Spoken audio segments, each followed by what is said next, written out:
Legend Skin Rebam နေဘလောက်အထိလမ်းလာမလဲဆိုတာပထမဦးဆုံးထုတ်ပြလိုက်တယ်မွန်တွန်းရဲ့ Saber Legend Skin Rebam မင်္ဂလာပါ1.7 Gaming ပရိသတ်ကြီး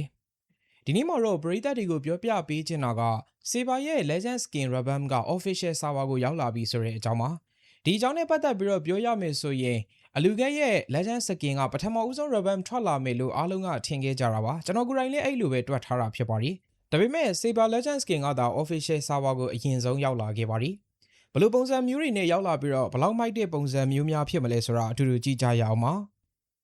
အရင်ဆုံးတော့ဒီ Saber Legend Skin ရဲ့သူ့ရဲ့ intro animation ကစပြောရပါလိမ့်မယ်မွန်တွန်းနေနဲ့သူတို့ရဲ့ skin တွေဘလောက်ပဲဆုတ်ချနေပါတွေပြောဘလောက်ပဲ collab လုပ်တာညံ့နေပါတွေပြော intro animation တွေကတော့ကျွန်တော်တို့ကိုပါဇက်အဟောင်းသားအမြဲတမ်းဖြစ်စေနိုင်ပါတယ်အထူးသဖြင့် Legend Skin ရဲ့ intro animation တွေကကြောက်ခမန်းလိလိကိုလှလွန်းတာပါထင်းထင်းရှားရှားပြောရရင်ထွက်ခဲ့တဲ့ Legend Skin ထဲမှာအမိုက်ဆုံးကိုပြောပါဆိုရင်တော့Leslie ရဲ့ Legend Skin ရဲ့ Gushin ရဲ့ Legend Skin ရဲ့ကတော်တော်ကြီးမိုက်တာပါအခု Saber ရဲ့ intro animation ကလည်းအရန်လမ်းပါလေပထမဦးဆုံးမြင်နေရတာကတိတ်ငတ်ဆက်ရုပ်အဲ့ဒီတိတ်ငတ်ဆက်ရုပ်ကနေပြီးတော့သူ့ရဲ့ Saber Codename Stone ဆိုတဲ့ Skin ဖောင်ပြန်ပြီးတော့ပြောင်းသွားပါလေကြည့်ရတာကတော့ဆက်ရုပ် transformation ပုံစံမျိုးပါအနည်းဆုံးတော့ကြည့်လို့ကောင်းနေပြောလို့ရပါလိမ့်မယ်နောက်ပြီးတော့ဒီတစ်ခါ Rebam ကအရင်တုန်းကလိုမျိုးဟိုအယောင်လေးဒီအယောင်လေးထည့်ပေးတာတွေမဟုတ်ဘဲနဲ့သူ့ရဲ့စကေးသုံးတဲ့ပုံစံတွေဒီဇိုင်းကာလာတွေစကင်ရဲ့ animation အသေးစိတ်လေးတွေကအစပြီးတော့ပြောင်းလဲပြီးထားတာဖြစ်ပါတယ်အရင်ဆုံးစကေး1ကစပြောရလို့ရှိရင်အရင် Overton Sweat လှည့်တာကဘာမှ effect သိပ်ပြီးမပါပါဘူးအင်္ဂိုင်း animation ကိုတင်ထားလဲဒီတိုင်းပါပဲမတင်ထားလဲဒီတိုင်းပါပဲပြီးတော့ Saber ရဲ့အတောင်ပံတွေကလည်းပဲလက်နဲ့ရှောက်ဆွဲထားတဲ့ကတ်တွန်းရုပ်လိုပါလို့ပါ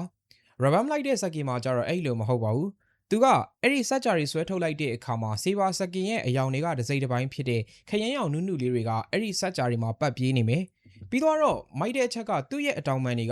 သူလှုပ်လိုက်တာနဲ့အဲ့ဒီရိန်းတဲ့ဘက်ကိုလိုက်ပြီးတော့ကွေးသွားတာပါပြောရရင်အခုမှအတောင်ပံအစ်စ်နဲ့တူသွားပြီးတော့အယောင်လဲပို့ပြီးတော့ကောင်းလာပါလိပြီးတော့ Scale to Dash တာကလည်းပဲအရင်ကထက်ကာလာပို့ပြီးတော့လှလာတယ်နောက်ပြီးတော့သူ့ရဲ့ပုံစံမှာလေးပဲ Skin effect ကအယောင်လေးတွေအများကြီးထည့်ပေးထားပါလိLightning ဆန်ဆန် effect လေးတွေလည်းပါတယ်လို့သူဖြတ်ပြေးလိုက်တဲ့နေရာမှာလေးပဲအကွဲကြောင်းလေးတစ်ခုပေါ်လာပြန်ပါလိအသေးစိတ်အချက်လက်တွေကိုတကယ်ကိုလုပ်ပေးထားတာပါ Rebam Skin ရဲ့နောက်ဆုံး ulti animation ကိုကြည့်ကြရအောင်ပါသူ့ရဲ့ ulti ကကြတော့အရင်ကသုံးတဲ့ပုံစံကဖတ်ဆိုခုတ်ပြီးတော့အယောင်လေး2ယောင်3ယောင်လောက်ပတ်ပြေးပြလိုက်ပါလိအခုကတော့အဲ့လိုမျိုးမဟုတ်ပါဘူးသူက enemy ကိုခုတ်လိုက်တာနဲ့သူ့ရဲ့ultimate မှာအဖက်တွေအများကြီးပါလာပါတယ်ပြီးတော့ကိုယ့်ရဲ့ screen တစ်ခုလုံးမှာခရမ်းရောင် lightning တွေဖန်းကနေပွင့်လာပြီးတော့မှဘေးမှာလေးတခြားအယောင်တွေမြင်ရပါလေဦးမယ် ultimate 3ရတာအခုမှပဲ ultimate 3ရတဲ့အရာသာမျိုးကိုတေချာပေါက်ရမှာပါပြီးတော့ပြန်ကျလာတဲ့အကြောက်မှလေးပဲအရင်တုန်းကအဝါရောင်လေးပါတယ်လို့မပါတယ်လို့နဲ့မမဆောင်းနေရကနေအခုကတော့ခရမ်းရောင်နဲ့ရွှေဝါရောင်လေးရစစ်တွေကအဲ့ဒီ enemy ရဲ့ဘေးပတ်လေးမှာဖြာပြီးတော့ထွက်နေတဲ့ effect ပါအရင်တုန်းက Legend Skin နဲ့အခု Legend Skin နဲ့ဘာမှကိုမဆိုင်ပါဘူးပြောရရင် Rebam လောက်ထားတဲ့ Legend Skin ကတော်တော်ကြီးကိုမိုက်ပါတယ်နောက်ထပ်မိုက်တဲ့အချက်ရှိပါသေးတယ်ကျွန်တော်တို့ပထမဦးဆုံးစသုံးတဲ့ font ကခရမ်းရောင်ပါတဲ့ Saber Legend Skin font တစ်ခုပြီးတော့ရင်တန်းကေးရတဲ့အခါမှာသူ့ရဲ့ font ကပြောင်းသွားပါဦးမယ်ပြောရရင် Alpha Legend Skin ထွက်လာပြီးတော့ဒီလိုမျိုး font ပြောင်းတဲ့ effect ထည့်လိုက်ပြီးတဲ့နောက်ပိုင်းမှာ Legend Skin Rebam နေမှာအဲ့ဒီလို effect တွေပါလာပါလိမ့်မယ်ဂေးဘယ်နှကောင်ရရင် assistant ဘယ်နှကောင်ရလို့ရှိရင် font ဘယ်နှကောင်ပြောင်းမယ်ဆိုပြီးတော့ဖြစ်လာမှာပါ